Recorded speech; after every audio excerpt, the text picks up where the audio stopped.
नाज़रीन programme views time में भलीकार आऊँ आहियां जो मेज़बान जुनैद अंसारी। नाज़रीन अफ़गानिस्तान जे मुस्तक़बिल बाबति हींअर कुझु अहम थ्योरीज़ हली रहियूं आहिनि। हिकिड़ो इहो आहे त अफ़गानिस्तान जो मुस्तक़बिल ऐं न्यू ग्रेट गेम कहिड़ी आहे। इहो लफ़्ज़ जेको ग्रेट गेम आहे जो वॾो हिकिड़ो हिस्टोरिकल पस मंज़र आहे जंहिं ते तफ़सीली ॻाल्हाए पियो। ऐं ॿियो आहे त छा अफ़गानिस्तान में नेशनल गवर्नमेंट ई वाहिद हल आहे त क़ौमी हुकूमत जंहिंमें तालिबान समेत ॿिया जेके धड़ा आहिनि उहे बि हुकूमत जो हिसो थियनि तॾहिं ई हिकु मुस्तक़बिल पीस थींदो। इन खां पहिरियों थोरो डिस्कस करे था वठूं ग्रेट गेम लफ़्ज़ ते। ग्रेट गेम लफ़्ज़ जेको बुनियादी तौरु शुरू थियो उहो थियो मिड 19th सेंचुरी में। मिड 19th सेंचुरी में जॾहिं ज़ार जी हुकूमत में उन वक़्तु जेको रशियन एम्पायर हो जेको लॻभॻि सोवियत यूनियन जेतिरो ई हो उन जे विच में ऐं ब्रिटिश एम्पायर जे विच में हिकिड़ी रसाकशी हुई, हिकिड़ी ड्रोड़ हुई त केरु जेको आहे गरम पाणिनि ताईं पहुची सघे थो। छाजे करे ब्रिटिश एम्पायर वटि गरम पाणी जा किनारा, उन गरम पाणी जे किनारनि ज़रिए हू सॼी दुनिया जे ट्रेड रूट्स ते क़ाबिज़ आहे। ट्रेड रूट्स ते क़ाबिज़ हुजण जे करे दुनिया जी मंडियुनि ताईं एक्सेसिबिलिटी ब्रिटिश एम्पायर जी।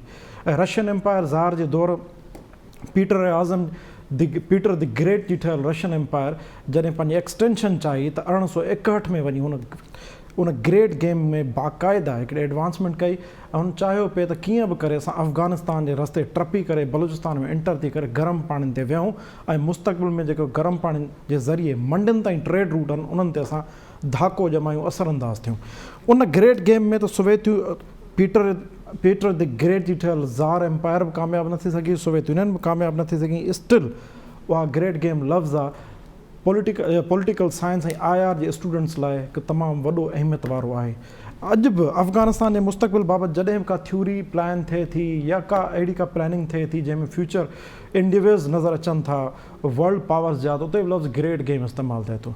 त अॼु असां पंहिंजे माहिरनि खां सम्झणु चाहींदासीं तज़े निगारनि खां त ग्रेट गेम फ्यूचर जी कहिड़ी थी सघे थी अफ़गानिस्तान खां पोइ। छाकाणि त दुनिया जूं ॿ जेके वॾियूं ताक़तूं आहिनि जंहिंमें सुपर पावर अमेरिका ऐं पोटेंशियल सुपर पावर रशिया, उहे कंहिं हद ताईं उन्हनि सिचुएशन अहिड़ी पैदा करे छॾी आहे जंहिंमें इहो नज़र अचे पियो त तालिबान टेक ओवर कनि पिया गवर्नमेंट। जीअं अमेरिका जो यकदमि बग़ैर कंहिं प्लानिंग जे ऐं जंहिंखे असांजे DG ISPR साहिबु लफ़्ज़ 2 ॾींहं अॻे ग़ैर ज़िमेदार रवैयो करार ॾिनो, ग़ैर ज़िमेदारी जो मुज़ाहिरो कंदे उतां निकिरी विया आहिनि त हिकिड़ो वैक्यूम पैदा कयो अथनि। ऐं उन सां गॾोगॾु रूस जो स्पेशल एनवॉय ज़मीर काबलोफ 2 ॾींहं अॻे हिकिड़ी स्टेटमेंट ॾिनी जंहिंमें उन्हनि चयो त तालिबान हाणे क़ाबिल सियासी क़ुवत बणिजी विया आहिनि। ऐं रूस उहो ई मुल्क आहे जंहिं ट्राइका प्लस जा डायलॉग्स कराया मॉस्को में, जंहिंमें अफ़गानिस्तान, पाकिस्तान, रूस ऐं अमेरिका, रूस, चाइना ऐं पाकिस्तान अफ़गानिस्तान जे मसइले ते वेही ॻाल्हि ॿोल कई। ऐं इन सॼी सिचुएशन ते ॻाल्हाइण लाइ हिन वक़्तु असांखे पैनलिस्टनि टीम में जॉइन कयो आहे डॉक्टर जमील अहमद ख़ान साहिबु, शहाब ओस्ते साहिबु, इनाम भट्टी साहिबु ऐं इज़हार सुमरे साहिबु। सभ खां पहिरियों हलूं था डॉक्टर जमील अहमद ख़ान साहिबु। डॉक्टर साहिबु, अफ़गान फ्यूचर प्लान ऐं ग्रेट गेम, उन में जेको मुंहिंजो सुवालु आहे जो ज़मीर काबलोफ साहिबु आहे Russian special envoy for Afghanistan, उहो जॾहिं चए थो तालिबान जेको आहे क़ाबिल सियासी क़ुवत बणिजी चुका आहिनि ऐं पावर हाणे उन्हनि खे मिलणु घुरिजे, जेका रिजीम हुकूमत करे थी उहा पपेट रिजीम आहे। इन जो मक़सदु छा आहे सर? मक़सदु हिन में 2 आहिनि। हिकिड़ो त ज़ाहिरी मक़सदु आहे, हिकिड़ो जेको आहे उहो बिहाइंड द कर्टन जेके हिन जी मीटिंगूं थींदी रहियूं आहिनि रशिया जी अफ़गान तालिबान सां, ॿियो उहो मक़सदु आहे। हाणे पहिरियां ॾिसूं था पिया त हिन में जेको खुफ़िया मक़सदु या जेको मंज़र आम ते मक़सदु न आयो आहे उहो छा आहे। छो जे रशियन्स हाणे न उन्हनि जी इंगेजमेंट अफ़गानिस्तान जे तालिबान सां काफ़ी वक़्तु थी वियो आहे त उन्हनि इंगेजमेंट शुरू करे छॾी, उन्हनि पुराणी ॻाल्हियुनि खे विसारे छॾियो हो। उहे चाहिनि पिया त हाणे अफ़गानिस्तान में जेके मुजाहिदीन ऐं हाणे तालिबान उहे असां सां विढ़ंदा रहिया आहिनि, उन्हनि खे उन खाते में आणियूं जंहिंमें को दोस्ताना रवैयो हुजे, उन्हनि जी मदद कजेसि। त रिपोर्टेडली इन में काफ़ी अहिड़ो लिटरेचर अवेलेबल आहे जेको इहो सजेस्ट थो करे, असांखे ॼाणण में आसानी थो ॾिए त रशियन्स उन्हनि खे वेपन बि सप्लाई कंदा रहिया आहिनि जेॾी महिल नेटो फोर्सिस हुई, ऐं उन्हनि खे पैसा बि ॾींदा रहिया आहिनि, ऐं ईरान बि उन हिसाब सां उन्हनि जी मदद कंदो रहियो आहे। हाणे अचूं था पिया तव्हांजे सुवाल ते हू स्पेशल एनवॉय उहो उन इहो बयानु छो ॾिनो आहे। सियासी क़ुवत अमेरिका बि मञे थो पियो, ऐं अमेरिका, रशिया, चाइना इहो ट्रायो जी हिकिड़ी मीटिंग 1919 खां हले थी पई। इन जो मतिलबु इहो छा थियो त इन में हिकिड़ो इन जो जेको आहे कॉन्फ्लिक्टिंग इंट्रस्ट ऐं कॉमन इंट्रस्ट ॿई शामिल आहिनि टिनि क़ुवतनि जा। कॉन्फ्लिक्टिंग इंट्रस्ट इहो हो त इन में अहिड़ी इन्हनि जो तसलुत अमेरिका जो हिन इलाइक़े में न रहे जंहिंजे तहत जेके नेबरिंग कंट्री आहिनि, चाइना थियो, ईरान थियो, पाकिस्तान थियो, उन्हनि ते उन्हनि जी सर्विलेंस रहे, उन्हनि ते जासूसी उन्हनि जी रहे ऐं उहे पंहिंजे मक़सद में अॻिते वञी उन लिहाज़ सां कामयाब थी सघनि। त उन्हनि जो हिकिड़ो डिफेंस एग्रीमेंट आहे जेको अफ़गानिस्तान जे स्टेट सां आहे, हुकूमत पंहिंजी जाइ ते स्टेट सां आहे, जंहिंजे तहत उहो अफ़गानिस्तान जे डिफेंस एग्रीमेंट जे मूजिबि जेको 1913 में साइन थियो, उन जो आर्टिकल 6 ऐं आर्टिकल 26 जेके आहिनि, 26 में इहो ॾिनल आहे त को बि धुर इन मां इनखे कैंसल यानी टर्मिनेट कंदी त बसि 2 सालनि जो नोटिस ॾींदी। इन जो मतिलबु इहो थियो त तालिबान बि गवर्नमेंट में अची वञनि या नेशनल गवर्नमेंट बि अची वञे त अमेरिका जेॾी महिल चाहे जहाज़ लैंड कराए वठे उते, जेॾी महिल चाहे उते मिलिट्री ऑपरेशन एयर सुपीरियरिटी सां करे सघे। अचूं था वरी उन ॻाल्हि ते, अफ़गानिस्तान जा अफ़गान तालिबान हाणे सियासी कुवत सॼी दुनिया उन्हनि खे मञे थी पई, उन में सर्टन कंडीशंस लॻाया हा दुआ एग्रीमेंट में जेको फेब्रुअरी में थियो लास्ट ईयर, उन कंडीशंस खे अफ़गानिस्तान वारनि, अफ़गानिस्तान तालिबान अमेरिका जे लिहाज़ सां उन्हनि उन जी तकमील कई आहे, मां सवाइ हिकिड़े क्लास जे। उहा तकमील इहा कई आहे त अलक़ाइदा खे असां हिते बेस ठहण ॾींदासीं, दाइश खे न, ॿिया जेके एक्सट्रीमिस्ट ग्रुप आहिनि उहे को अहिड़ी एक्टिविटी न करे सघंदा जेके अमेरिकन्स जे ख़िलाफ़ हुजे या जेके ॿियनि मुल्कनि जे ख़िलाफ़ हुजे। त उहा गारंटी ऐं उन ऐं पोइ अमेरिकन्स खे विड्रॉल में को नुक़सानु न पहुचंदो, असां हमलो न कंदासूं, उहो उन्हनि बिल्कुलु बाक़ाइदे कयो आहे। त ही ॿई शयूं थियूं। हाणे उन में हिकिड़ी ॻाल्हि जेका अमेरिका न कराए सघियो, उन में ॿियूं दुनियूं बि शामिल हुयूं त जेके दहशतगर्दी जी लिस्ट आहे 1267 ऐं 1373 जे तहत, उन में अफ़गानिस्तान जा काफ़ी अफ़गान तालिबान जा लीडर आहिनि, उहे अञा डी लिस्ट न थिया आहिनि। उहे मीटिंग थियणी हुई यूनाइटेड नेशन जी सुपरविजन में, उहा मीटिंग जेका आहे उन में फ़ैसिलो न थी सघियो। त हाणे तालिबान जेके आहिनि उन जो सभिनीनि खां वॾी जेका सुप्रमेसी आहे त हू नॉर्दर्न एरिया, जेके पोइ दफ़े नॉर्दर्न एरिया तालिबान जो वीक पॉइंट हो ऐं नॉर्दर्न एरिया मां उन्हनि खे मुज़ाहिमत थी मिले।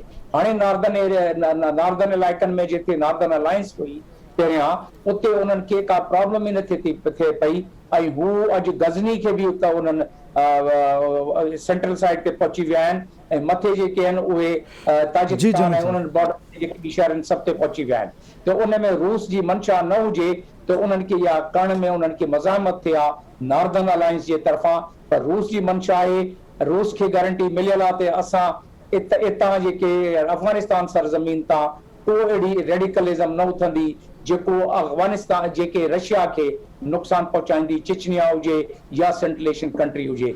उन गारंटी जे तहत अफ़गानिस्तान खे इहा कोऑपरेशन अफ़गान तालिबान खे मिले थी पई ऐं उन कोऑपरेशन जे करे अफ़गान तालिबान उहे काफ़ी सवलाई सां नॉर्दर्न एरिया जे इलाइक़े में अफ़गानिस्तान जे कब्ज़ो कंदा था वञनि।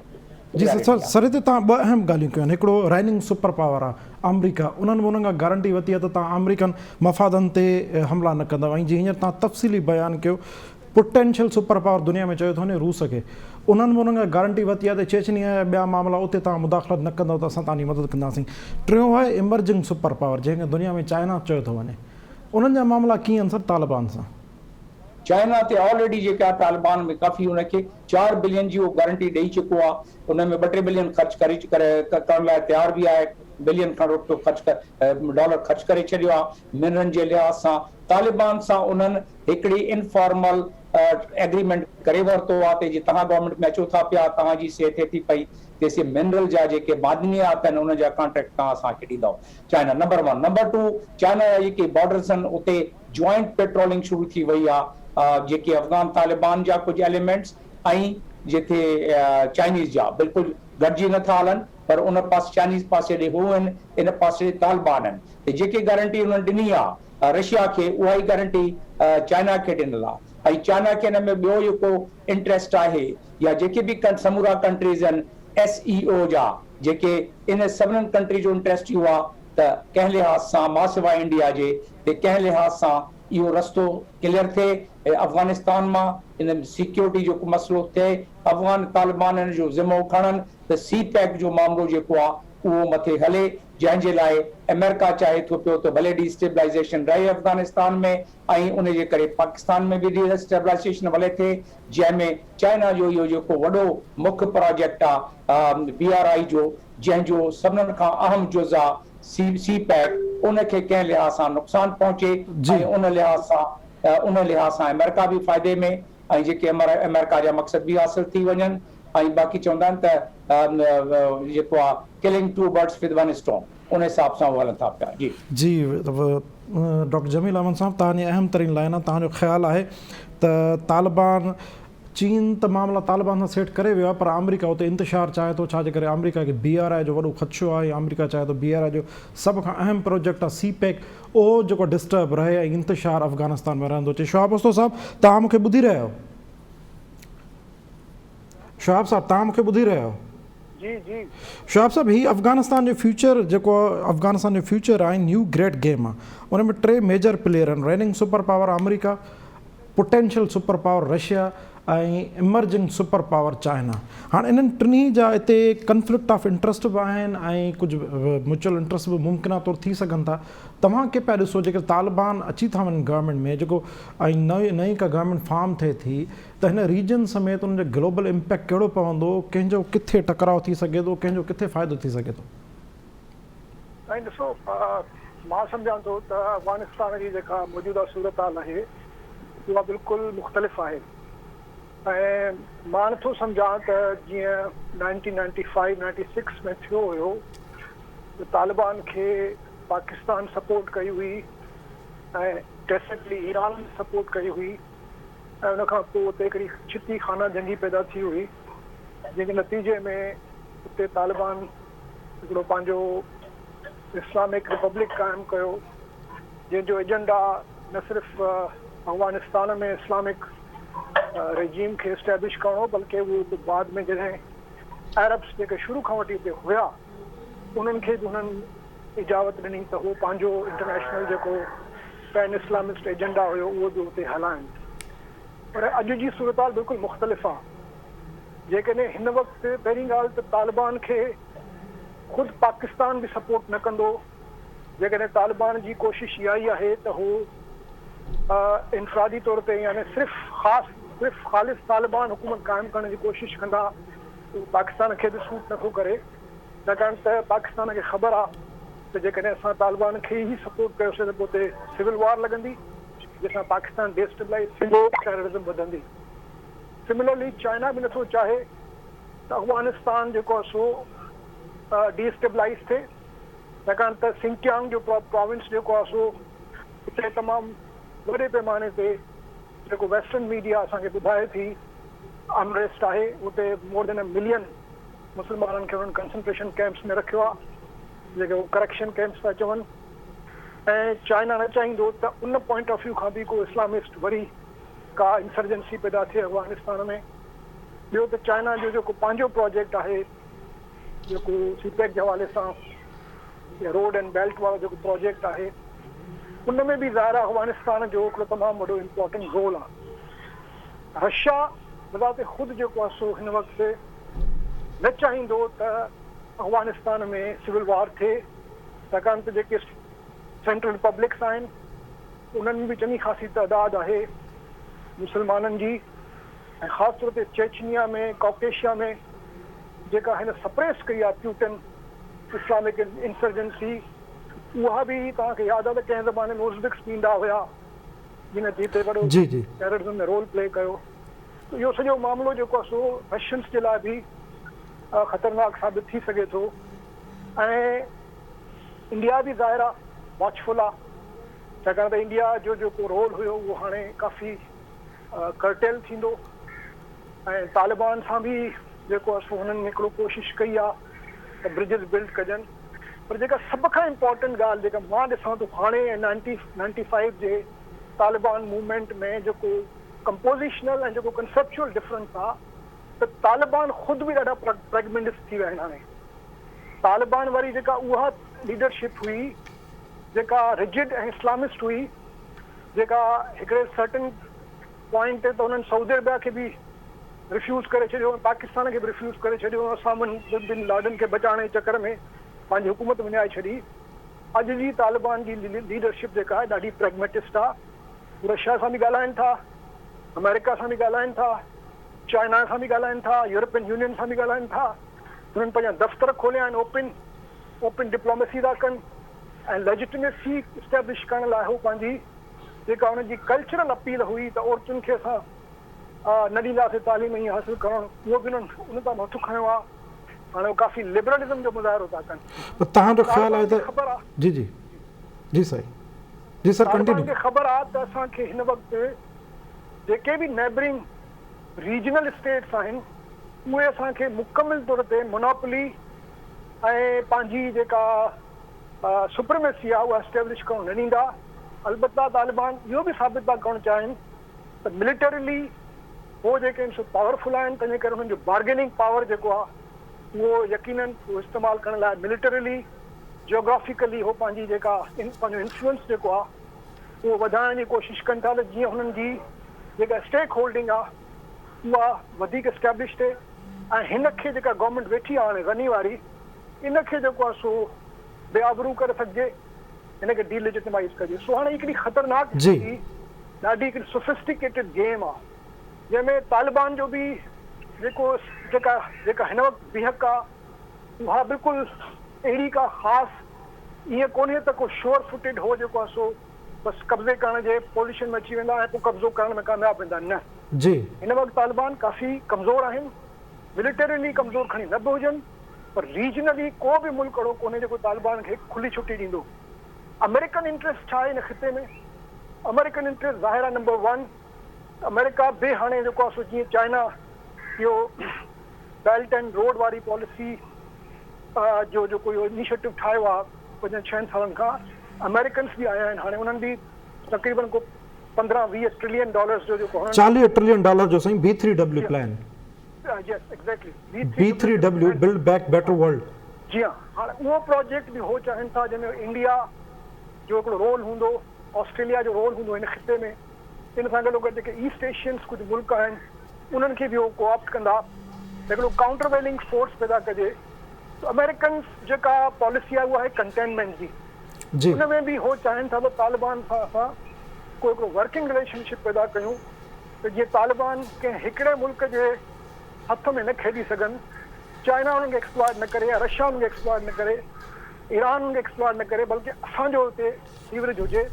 तंहिंजे करे हू कोशिशि था कनि त ॿिनि तरीक़नि सां असां हिन खे तालिबान खे मैनेज कयूं। हिकिड़ो त मिलिटरीली में हू कोशिशि कनि था त पाकिस्तान में बेसिस वग़ैरह मिलनि या घटि में घटि लॉन्चिंग पेड्स मिलनि।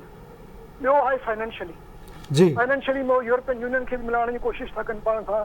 अॼु बि ब्रसेल्स में मीटिंग थी आहे हिकिड़ी अफ़गानिस्तान ते। तो हिकिड़ी तमामु वारी ॻाल्हि, ग्रेट गेम उहा क्लासिकल ग्रेट गेम त कोन्हे, पर अफ़गानिस्तान जो त हिकिड़ो कन्वर्जिंग पॉइंट ज़रूरु आहे जेका घटि में घटि रीजन जे हवाले सां अॻिते हली हुनजा नतीजा ॾाढा ख़तरनाक बि निकिरी सघनि था। ऐं नतीजा जेकॾहिं तालिबान अक़लमंदीअ सां, मॉडरेशन सां ऐं कॉपरेशन सां जेकॾहिं हलिया ऐं जेकॾहिं एग्रेशन न कयूं त पोइ इहो सुठो थींदो, ऐं जेकॾहिं सिविल वॉर थी थिए त पोइ ॾाढो ख़राबु थींदो। जी शुआब अस्तो साहब, तव्हांजी तफ़सीली मौक़िफ़ साम्हूं अची वियो। इज़हार सुमरो साहब, तव्हांजो व्यू पॉइंट छा आहे जॾहिं ज़मीर काबुलोव साहब रशिया जो स्पेशल एनवॉय इहो चवे त तालिबान हाणे क़ाबिल सियासी क़ुवत आहिनि ऐं उन्हनि खे पंहिंजो जेको आहे अख़्तियार मिलणु उन्हनि जो हक़ आहे, त उनजो हिकिड़ो मैसेज छा आहे? ओचितो जेको हिकिड़ो बैटल ग्राउंड हुयो उहो थी वियो आहे ख़ाली, छाकाणि त झगड़ो हो अमेरिका ऐं तालिबान जे विच में न। अफ़गान हुकूमत जेका आहे उनखे त हू पपेट था सम्झनि अमेरिकन्स खां, इन करे उन्हनि खे त उन्हनि कॾहिं नेगोशिएशन टेबल ते बि कॾहिं अहमियत न ॾिनी। त हाणे जॾहिं जंग में ॿ धुरियूं हुजनि ऐं हिकिड़ी धुर ख़ामोशी सां निकिरी हली वञे त जेको वैक्यूम क्रिएट थो थिए वार ज़ोन में ऐं पॉलिटिकल फ्रंट ते, उन्हनि ॿिन्ही खे टैकल करण जे लाइ चारई पासा तहरुक आहे। छाकाणि त नंबर 1 अफ़गानिस्तान जी स्ट्रेटेजिक पोज़ीशन तमामु इम्पोर्टेंट आहे। हिस्टोरिकली जीअं मां ॿुधायो ग्रेट गेम्स जे पस मंज़र में हुनजी हिकिड़ी उहा अहमियत बि आहे, ऐं रिसेंटली जेका डेवलपमेंट थी आहे उन पर्सपेक्टिव में बि आहे।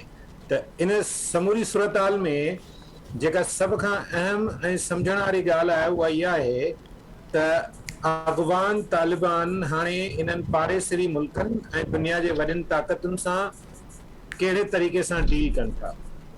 ऐं लॻे ईअं थो त अफ़गान तालिबान हिकिड़ी वॾी ख़ामोशी वारी स्ट्रेटजी रखी आहे ऐं सभिनी जी ॻाल्हि ॿुधी रहिया आहिनि ऐं थोरो ईअं खणी सम्झजे थोरी कमिटमेंट्स बि ॾेई रहिया आहिनि। मिसाली तौरु हुननि 2-3 बुनियादी कमिटमेंट्स ॾिनियूं आहिनि। अमेरिकन्स खे हुननि कमिटमेंट ॾिनी आहे त तव्हां ते हमिलो कोन कंदासीं, न ई तव्हां ते हमिलो कंदड़नि खे पनाह ॾींदासीं। हुननि रशियन्स खे बि कमिटमेंट ॾिनी आहे त तव्हांजा जेके इंट्रस्ट आहिनि, जीअं मिसाल जे तौर ते ख़ुदि रशिया में जेके मुस्लिम कम्युनिटीज़ आहिनि उन्हनि जे हवाले सां कुझु ॿियनि मामलनि में उहे बि उन्हनि खे एश्योरेंसिस मिलियल आहिनि। सेंट्रल एशिया खे बि उन्हनि एश्योरेंसिस ॾिनियूं आहिनि, पाकिस्तान खे बि उन्हनि एश्योरेंसिस ॾिनियूं आहिनि, चाइना खे बि उन्हनि एश्योरेंसिस ॾिनियूं आहिनि। ऐं इवन मीडिया में रिपोर्ट्स आहिनि त इंडिया वारा बि हथ पेर हणनि पिया, छाकाणि त हिन सॼी सूरताल में जेको वॾे में वॾो नुक़सानु थियो आहे उहो इंडिया वारनि जो थियो आहे। उन्हनि वॾी इन्वेस्टमेंट कई पर सॼी इन्वेस्टमेंट ॿुॾी वञे जंहिं ॾींहुं खां तालिबान फोरफ्रंट ते आया ऐं अमेरिकन्स निकिरी विया। ऐं अॼु कंधार में इंडियन कौंसल खाने ते बि तालिबान कंट्रोल करे वरितो आहे। हाणे इन सॼी सूरताल में हीअ जेके आलमी क़ुवतूं आहिनि असल में झगड़ो उन्हनि जे विच में आहे। तालिबान इन सॼी सूरताल खे न रुॻो इंजॉय करे रहिया आहिनि पर मैक्सिमम पॉलिटिकल गेन्स हासिल करणु चाहिनि था। तालिबान हिकिड़ी ॻाल्हि हिननि सभिनी मुल्कनि खे सम्झाई आहे त काबुल में का बि हुकूमत हली न सघंदी जेका हुकूमत जंहिं हुकूमत में असां शामिल न हूंदासीं या असांजी सपोर्ट न हूंदी। इहो हिकिड़ो बुनियादी नुक़्तो आहे ऐं सभई धुरियूं इन ते कन्विंस बि थी वयूं आहिनि, इंक्लूडिंग अमेरिकन्स। तव्हां छा था सम्झो त अमेरिकन्स जो ही $1 ट्रिलियन जो प्रोजेक्ट, हालांकि उहा ॿी ॻाल्हि आहे त अमेरिका जी तारीख़ इन क़िस्म जे शिकस्तुनि सां भरियल आहे। वियतनाम खां वठी इराक ताईं ऐं इराक खां वठी सोमालिया ताईं, सोमालिया खां वठी अफ़गानिस्तान ताईं सॼी हिस्ट्री उन्हनि जी पॉलिटिकल ऐं मिलिट्री ब्लेंडर सां भरियल आहे। पर उन जे बावजूदि अमेरिकन्स कंहिं न कंहिं हद ताईं हिननि सां ॻाल्हायो आहे, मामला तइ कया आहिनि ऐं अञा बि हली रहियो आहे इहो सिलसिलो कतर में। जी हाणे हिन सॼी सिचुएशन में नज़र जेके शयूं अचनि थियूं उहे इहे ई आहिनि त ही तकरार फौरी तौर सेटल थियण वारो न आहे। जी हिन तकरार जा 2 फ्रंट्स जनम वठंदा। ऐं हिते ॻाल्हि पंहिंजी पूरी कंदुसि त हिकिड़ो इन जो मिलिट्री फ्रंट जनम वठंदो जेको सिविल वार जी सूरत में हूंदो, जंहिंमें अल्टीमेट लूज़र्स जेके हींअर ताईं नज़र अचनि था उहे अफ़गान गवर्नमेंट आहे। इन जो इहो ई सबबु आहे जो अशरफ गनी पंहिंजा घर भाती बि अमेरिका मोकिले छॾिया आहिनि। ऐं अॼु अमेरिकन्स ऑफिशियली अनाउंस कयो आहे त 15,000 अफ़गाननि खे उन्हनि पासपोर्ट अमेरिका वञण जी उन्हनि इजाज़त इमिग्रेशन पॉलिसी सॼी चेंज करे छॾी अथनि। हाणे अफ़गानी अप्लाई करे सघनि था अमेरिका वञण लाइ वीज़ा जे ज़रिए। ॿियो जेको पासो आहे उहो मिलिट्री साइड खां वठी करे ॿियो जेको पासो आहे त हिन पूरे ख़िते में जेको अव्हां जो सुवाल आहे उहो आहे बि इन परहैप्स लार्जर कंटेक्स्ट में हिन पूरे ख़िते जी नई सिफ़ बंदी करे सघे थो अफ़गान इशू। मिसाल जे तौर ते अफ़गान सूरताल जे करे रूस जंहिं तरीक़े सां एक्टिव थियो आहे उनजो कहिड़ो इम्पैक्ट थो पवे, चाइना खे पंहिंजा इंट्रस्ट कीअं प्रोटेक्ट करणा आहिनि ऐं सेव करणा आहिनि, ऐं चाइना खे ख़ुदि बि सेंट्रल एशिया में पेनिट्रेट करणो आहे। एनर्जी हिकिड़ी अहिड़ी शइ आहे दुनिया जे हर मुल्क खे खपे थी। अहिड़े ई तरीक़े सां पाकिस्तान जी हेॾी वॾी जोग्राफिकल सूरताल आहे, हेॾो वॾो बॉर्डर आहे ऐं इहो हमेशह हिस्ट्री में हिकिड़ो पोरस बॉर्डर रहियो आहे, हिकिड़ो कंट्रोल न थी सघंदड़ बॉर्डर रहियो आहे जंहिंखे हाणे पाकिस्तान मुमकिन बणायो आहे कंहिं हद ताईं। पर उनजे बावजूदि सरहद जे ॿिन्ही पासे कबीला रहनि था, उन्हनि जा मिट माइट रहनि था, उन्हनि जा कारोबार थियनि था, उन्हनि जो अचण वञण थिए थो, रिश्ता संगावतियूं बि थियनि थियूं। अहिड़ी सूरताल में पाकिस्तान इन खे कीअं टैकल करे थो? मां सम्झां थो त हींअर ताईं जेका पॉलिसी आहे उहा बि समझदारी वारी आहे। पाकिस्तान जी बेसिकली हिन वक़्तु पॉलिसी आहे वेट एंड सी, शयूं अनफोल्ड पियूं थियनि। हाणे आख़िर में अगरि मां इजाज़त ॾियो त हिकिड़ी अहम नुक़्ते ते इन सां ई रिलेटेड जेको असांखे हिन सॼी सूरताल खे सम्झाइण में मदद कंदो। मिसाल तालिबान जी लीडरशिप केरु आहे, केरु पिया ॻाल्हियूं कनि, इहे जेके सभिनी सां मिलनि पिया इहे माण्हू केरु आहिनि, इहो हिकिड़ो अहम सवाल आहे। छाकाणि त तालिबान जी लीडरशिप जो जेको फिनोमिना आहे उहो दुनिया जे बाक़ी पॉलिटिकल लीडरशिप वारो न आहे। हिननि वटि शूरा आहे, हिननि वटि कलेक्टिव डिसीशन्स आहिनि। ज़रूरु हिननि जो हिकिड़ो स्पिरिचुअल लीडर बि आहे जेको हींअर हिदायतुल्ला ज़ादा आहे, या इहो बि चवनि था त पोएं साल जॾहिं कोविड शुरू थियो त उन वक़्तु हिननि जी मेजर लीडरशिप इंक्लूडिंग जेके हिन जा टॉप रूहानी जेको हिन जो लीडर आहे उन समेत जेके सीनियर लीडर्स हुआ उहे कोविड में वठिजी विया हुआ। काबुल गवर्नमेंट बि इहे रिपोर्ट्स मीडिया में ॾिनियूं। उन जे नतीजे में मुला उमर जो पुटु उनखे जेके स्ट्रेटेजिक डिसीजन्स ऐं अहम फ़ैसिला आहिनि उहे करण जी इजाज़त ॾिनी वई। तव्हांखे यादि हूंदो त मुला उमर हिन सॼी तहरीक जो बानी हुयो, फाउंडर हो, ऐं पोएं भेरे जेका बि हुकूमत साज़ी थी हुई उन जा जी फ़ैसिला हुनखे हू कंदो हो, हुकूमत खे ॿिया ठाहींदा हुआ। जी। सो हिननि जो मैकेनिज़म ॾाढो डिफरेंट आहे। हाणे इन में जेको सॼो मसइलो थींदो उहो इहो थींदो त इहे माण्हू जेके हींअर तव्हां सां कमिटमेंट्स कंदा यानी कि दुनिया सां कंदा, सॼो मसइलो आहे तालिबान जे कमिटमेंट्स जो ऐं कमिटमेंट जे पूरे थियण जो। जी ज़ार हाणे उन साहब, हवाले सां तालिबान जो हीउ जेको ट्रैक रिकॉर्ड माज़ी वारो आहे उहो बि हिकिड़ो सवालिया निशान आहे। पर जीअं जमील साहब चयो, जीअं रशियन्स चवनि था त भई ही तालिबान थोरा ॿिया तालिबान ऐं ॻाल्हियूं करण जे मूड में आहिनि ऐं सभु ॻाल्हि, पर आउं सम्झां थो त इहो आहे पहिरियों फेज़। जेकॾहिं हिननि खे पावर मिली थो वञे त असुल तालिबान अव्हांखे उन वक़्तु नज़र ईंदा, छाकाणि त नेगोसिएशन टीम जी जेका लीडरशिप आहे उन में उहे ई साॻा फाइटर्स आहिनि, उहे ई साॻा मुजाहिदीन आहिनि जिन ते तमामु वॾा एलिगेशन्स आहिनि ऐं ख़ासि तौर ते ह्यूमन राइट्स जा एलिगेशन। जी ज़ार साहब, इनाम भट्टी साहब तव्हां छा चवंदो हिन सॼे नए जेको पर्सपेक्टिव में, ख़ासि तौर ते ज़मीर काबलोव जेको रशियन स्पेशल एनवॉय आहे उन जी स्टेटमेंट खां पोइ तव्हांखे छा पियो नज़र अचे? इनाम भट्टी साहब तव्हां मूंखे ॿुधी रहिया आहियो? जी अचे थो आवाज़? जी जी बिल्कुलु। ॿ टे आस्पेक्ट्स में इन ते ॻाल्हाईंदुसि। हिकिड़ो सभ खां पहिरीं त अमेरिका जी दुनिया जे अंदरि पॉलिटिकल जेका एक्सपेंशन आहे या माज़ी में सेकेंड वर्ल्ड वॉर खां वठी करे जेको हुननि जो वे ऑफ प्रेज़ेंटेशन या एंट्रिंग कंहिं बि कंट्री में उहो जेको आहे इन नियत सां न हूंदो आहे त पोइ मुस्तक़िल तौर ते हुते हुननि खे का बेठियत क़ाइमु करणी आहे। माज़ी जो हुन सभिनी शयुनि ते जॾहिं नज़र विझे थी त हुननि जा जेके गोल्स आहिनि, जेके हू पंहिंजा ऑब्जेक्टिव्स तय कनि था, उहे ऑब्जेक्टिव्स अचीव कनि था। पोइ चाहे उहो वियतनाम हुजे, चाहे उहो इराक हुजे, कुवैत हुजे, या उन खां पोइ जेको आहे सो अफ़गानिस्तान हुजे, जेके बि मामलात आहिनि। हाणे असुल शइ सिर्फ़ु इहा आहे त हुननि जे असांखे जीअं सॼी दुनिया में तसवर इहो आहे शायदि धरती ते फ़ौजूं लाहे जंहिं मुल्क में घिरिजे थो पोइ उन ते मुकमिल तरह ते कब्ज़ो करे को बेठियत ठाहे वेहणी आहे। अमेरिका जी ईअं सोच कोन्हे।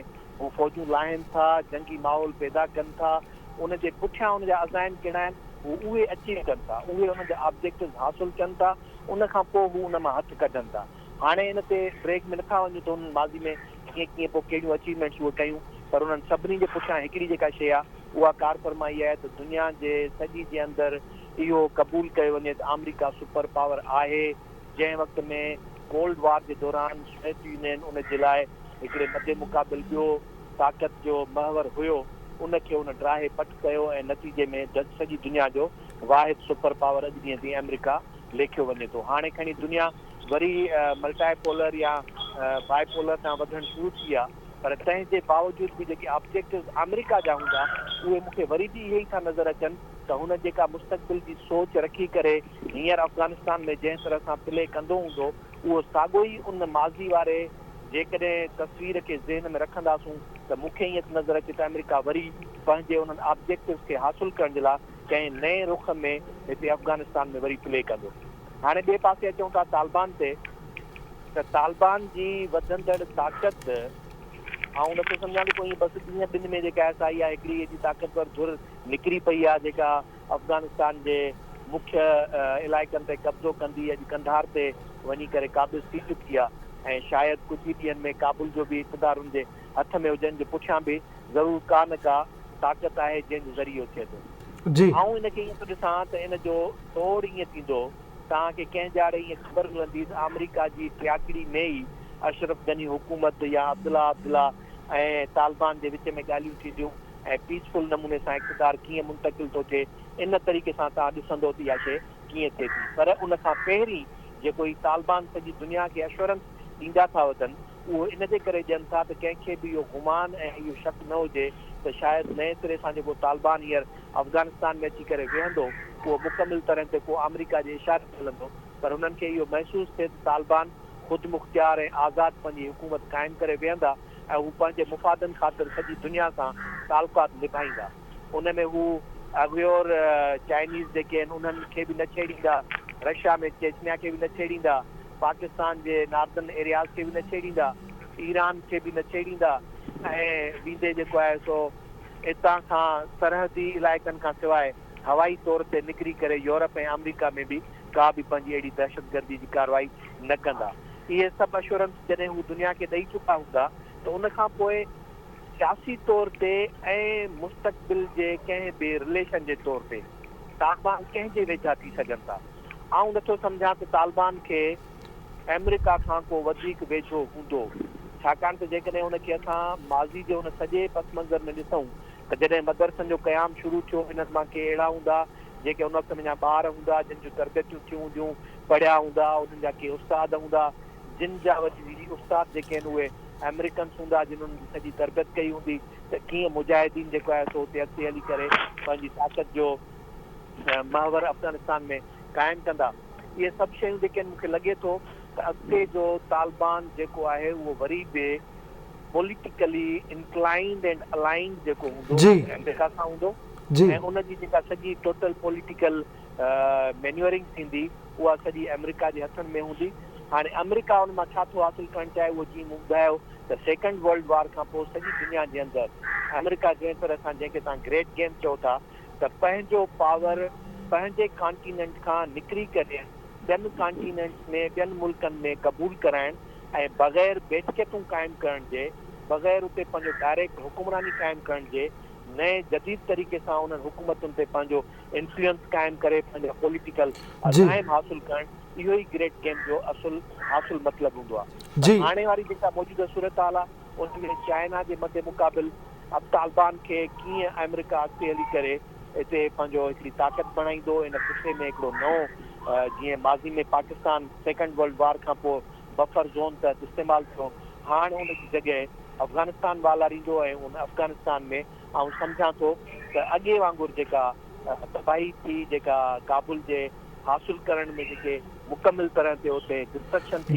हींअर मूंखे लॻे थो उहा डिस्ट्रक्शन न थींदी, कंहिं तरीक़े सां पीसफुल वे सां उहा मुंतकिल थींदी। हीअ जेके अफ़गान हुकूमत जूं जेके तब्दील थींदड़ स्टेटमेंट्स नज़र अचनि थियूं इहे उन जो ई हिसो आहिनि जेके अॻिते हली करे राज़ी थींदा ऐं अमेरिका खे चवंदा त टेबल ते तालिबान खे विहारियो, ॻाल्हियूं कयो, अमन अमान हुजे ऐं पीसफुल तरीक़े सां इक़्तिदार जी मुंतकिली थिए। जी इनाम साहब, टाइम बिल्कुलु घटि आहे, क्विकली सर जमील अहमद ख़ान साहब मूंखे 1 मिंट में ॿुधाइजो, छा वाकई सिर्फ़ु नेशनल गवर्नमेंट ई अफ़गान मामले जो हल आहे?